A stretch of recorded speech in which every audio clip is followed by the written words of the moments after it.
जब सुने के होई भोजपुरी गाना बस बजे के चाही गाना।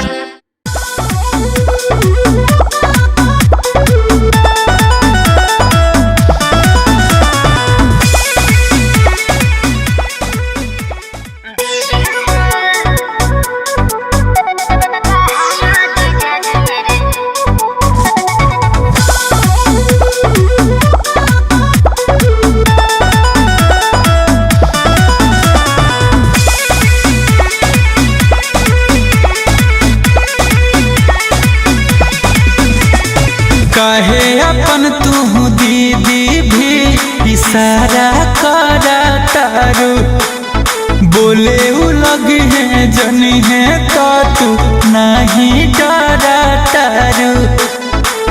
अरे ऐसे मत करना।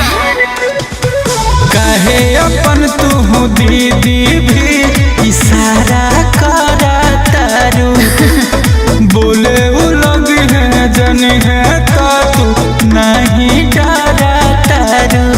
ज्यादा डर ना लगाना जी दीदी से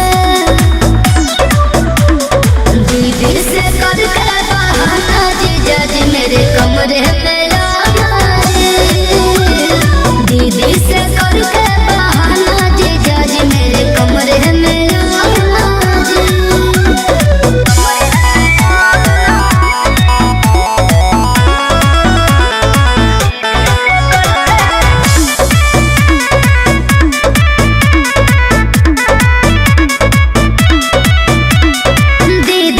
सच बात बताना ना जी ए जीजा जी, ए जीजा जी। बातों बातों में फूसिला लेना जी ए जीजा जी, ए जीजा जी। अरे कोशिश करता नहीं। अच्छा जदी जान जाई है तू बवाल कर दी है। अच्छा हमारे रहल जियल मोहाल कर दी है। तोनी कोना घबराना जी दीदी से दीदी से करके बहाना जीजा जी मेरे कमरे में लाना जी।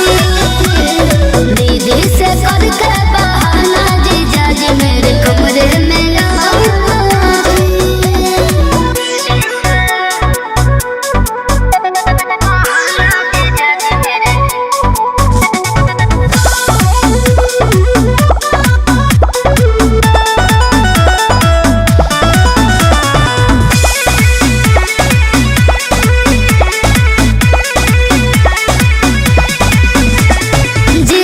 गुंजन गौतम नहीं खे बुझा हमार बात, हमार बात।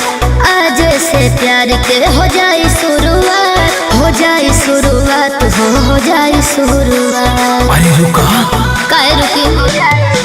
बात माना साली ना माना। ना तू करा हाली, तोहर सुत जइहे दीदी चाटे आई वो ठाला। डाल अपना गलाना जी दीदी से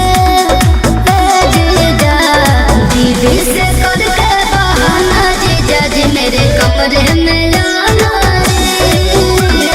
दीदी से करके बहाना जीजा जी मेरे कमरे में लाना जी।